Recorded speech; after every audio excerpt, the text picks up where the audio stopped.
What are you doing?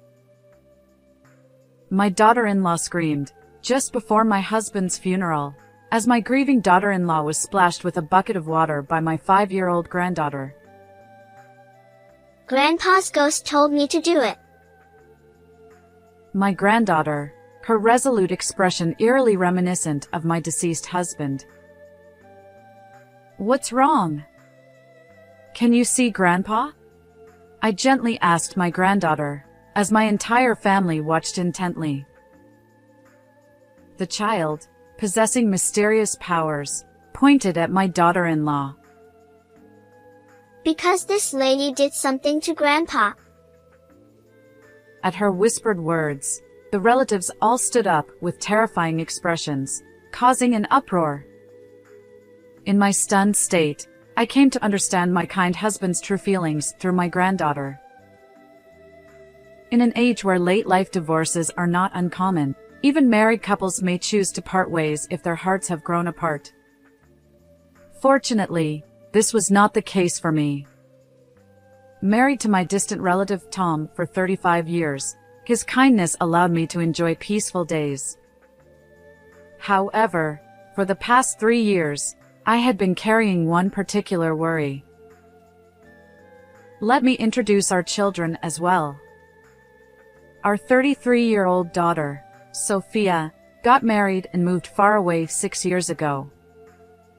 Our 30-year-old son, Michael, got married 3 years ago and lives nearby. When Michael got married, his wife Lisa was 22. Fresh out of college, she was very beautiful, and Michael, who was head over heels for her, has been following her lead since their marriage, but he seemed happy. Our daughter and her husband have a 5-year-old daughter named Mia. They seem to be enjoying their days, and Mia, who is cute and talkative, was a treasure to both my husband and me. Because they live far away, we didn't have many opportunities to see them, but we always eagerly awaited the chance to see our first grandchild. When will we see Mia next? Maybe during the holidays? I would ask. We promised to go to the zoo together last time. My husband would reply. Well, in that case, I'll make a lunchbox. Let's all eat together on a bench, I would say. That sounds great. I'm looking forward to that day. My husband would respond. Those peaceful days came to an end 3 years ago, right after Michael married Lisa. My husband, Tom, suddenly collapsed at work and was rushed to the hospital. He managed to survive, but he was left with severe after-effects and became mostly bedridden. My only concern was about him. Thankfully, the insurance came through, so I quit my job to focus on taking care of my husband. Due to his illness, my husband could no longer speak, but I still strongly wished for Tom to live as long as possible.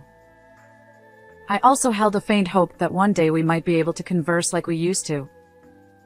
He was a kind and compassionate person to everyone, and thanks to him, I was able to enjoy happy days. However, when I had to go out for my own medical appointments or family matters, I couldn't take care of him, so I relied on a helper. Although my son Michael and his wife Lisa lived nearby, Michael was busy with work, and Lisa, a housewife, disliked helping with caregiving, so I didn't think to rely on them. Surely you don't expect me to help just because I'm the daughter-in-law? Caregiving is smelly and dirty, and I can't do it. Lisa declared even before I asked her. I didn't think it was natural for the daughter-in-law to help, but honestly, I did wish she would lend a hand a little. However, at some point, my daughter-in-law suddenly started saying, I'll help with the caregiving. I'm your daughter-in-law, and if you overexert yourself and collapse, that would be a big problem. Thank you. That would be a great help, I replied. I was grateful and began to rely on her, thinking that even a young daughter-in-law can grow and mature. However, while taking turns with Lisa to care for my husband, I noticed something. Our pet cat, Kitty, who always slept beside him, started to act aggressively towards Lisa. It was strange because Kitty was usually a quiet, elderly cat. I also began to feel a sense of unease about my husband. His usually calm expression turned into an angry growl when he looked at me. Additionally, the number of towels in his room decreased, and the tissue paper seemed to vanish rapidly. What is going on? I asked Lisa about it, and she explained that she used them to care for Tom, who drooled a lot. I was moved when I heard that. You're doing all that? Thank you, Lisa. What are you talking about? He's important to me too, so it's only natural. She replied. I was grateful and happy that she was taking such good care of him. However, a few days after that conversation, my husband suddenly passed away. While I was out for a medical appointment, Lisa, who was with him, noticed something was wrong and called an ambulance, but it was too late. When I rushed to the hospital, Tom was lying there, lifeless, with his eyes closed. Tom, this can't be, please, open your eyes. A little while ago, the hospital had said he seemed to be doing well, so I was shocked that my husband passed away so suddenly. Perhaps when he growled at me, he was trying to tell me he wasn't feeling well. If I had taken him to the hospital right away, maybe he could have been saved. I was filled with regret, unable to eat or cry. I had no idea at the time that a terrifying truth was hidden there. On the day of my husband's funeral, we held it at home as he had always wished. Fortunately, we were able to borrow the parking lot of the nearby community center, and many familiar neighbors came to help. In my days, my son and his wife took charge of the funeral arrangements. Tom, why did you leave us so soon? I wanted to spend more time with you. Lisa cried, even more than I did. Seeing her cry so much, the relatives were moved, thinking she had taken good care of him. As people continued to gather, our granddaughter Mia, whom my husband had always wanted to see, came with our daughter. Mia toddled over to my husband's portrait and tilted her head. Grandpa, what happened? As I watched her curiously, an astonishing event occurred shortly after. Mia suddenly walked out into the hallway and then, out of nowhere, splashed a bucket of water on the grieving Lisa from behind. The place was in an uproar. Ah! What are you doing? Screamed Lisa. Because Grandpa's ghost told me to, said Mia. Hearing Mia's words, the relatives who had been making a commotion turned pale and focused their attention on the little girl. At that moment, Mia's parents, Sophia and her husband, were unfortunately away dealing with guests. I was convinced that my husband was trying to communicate something to me through our granddaughter. I actually knew that Mia had mysterious powers. Since Mia turned 4, I often received consultations from Sophia. When a nearby elderly person passed away, Mia would say things like, the lady said it was painful, but now she's at peace.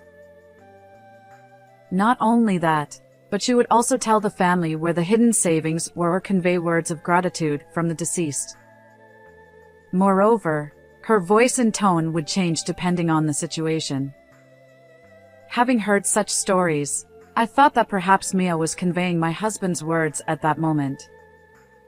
However, from Lisa's perspective, She was suddenly splashed with a bucket of water by Mia and then told about my husband's ghost, leaving her completely bewildered. As a result, she revealed her true nature all at once. What is wrong with this kid? She's creepy. Stay away from me. Go away, Lisa said, grabbing Mia and trying to push her down. At that moment, Kitty, who had been sleeping on a cushion in the corner of the room, woke up and attacked Lisa. But Lisa swatted Kitty away with her hand, causing the cat to hit the wall. Lisa then tried to hit Kitty with a nearby vase, but I stopped her with all my might. Kitty ran behind Mia for safety. Lisa, calm down, I said, while wiping her wet body with a towel and trying to soothe her as she breathed heavily in anger. My mind was filled with questions. Why does Kitty hate Lisa so much? Could something have happened when I wasn't around? Suddenly, I remembered something. I wanted to check it, but Lisa was furious, saying, You shouldn't spoil her just because she's a child. We should get rid of this cat too. I was doing my best to calm her down. When I looked at my granddaughter, I saw her biting her lip and glaring at Lisa. Mia, what's wrong? Can you see Grandpa? Because this lady told Grandpa to die soon, and that Grandma would be next. What? Immediately after, Mia started speaking in a low, growling voice, as if someone had possessed her. Her expression was resolute, unlike her usual self, and she somehow resembled my late husband. It was my daughter-in-law who poured water on my face and stuffed tissues in my mouth to stop my breathing. I won't forgive her for targeting Mary's life too. I will never let her have my property. Lisa began to tremble. Despite the room not being hot, sweat was pouring from her forehead. What are you talking about? Stop saying such nonsense. Someone get this kid out of here. Lisa shouted in anger.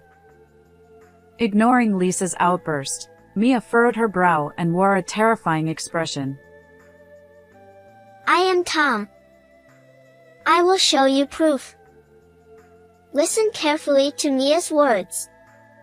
Then, one of the relatives started talking about things Mia couldn't possibly know, like how they broke a bone falling from a tree as a child or how it took a cousin a month to learn to ride a bike.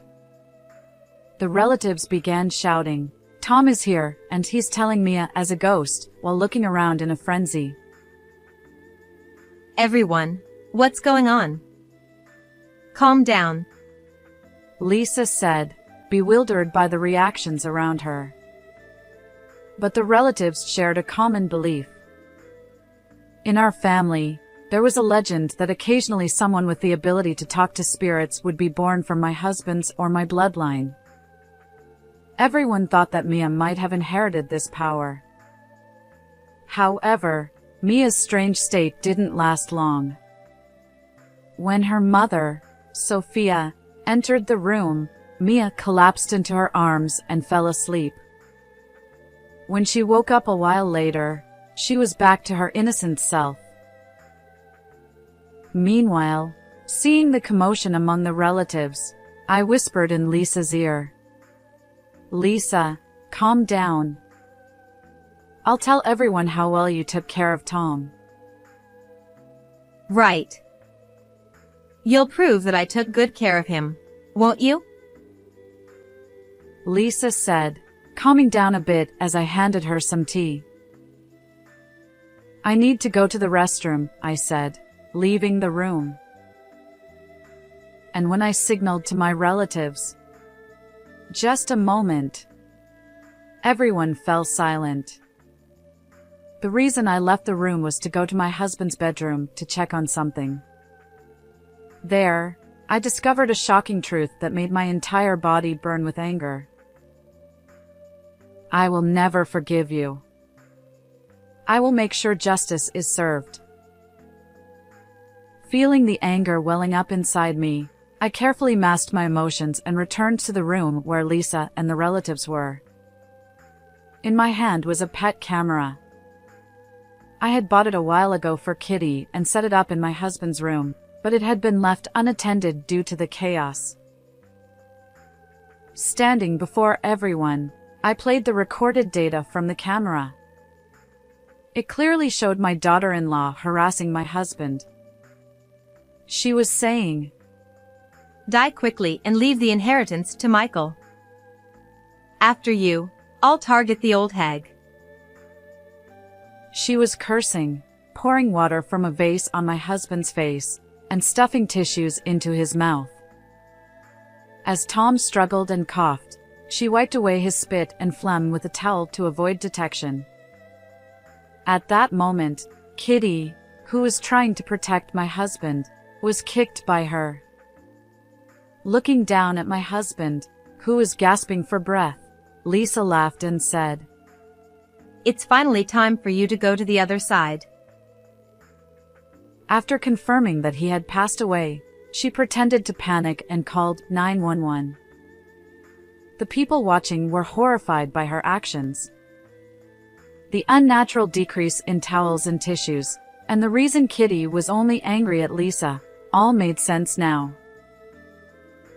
Later, we found out that Lisa had been harassing my husband in the same way every time she took care of him.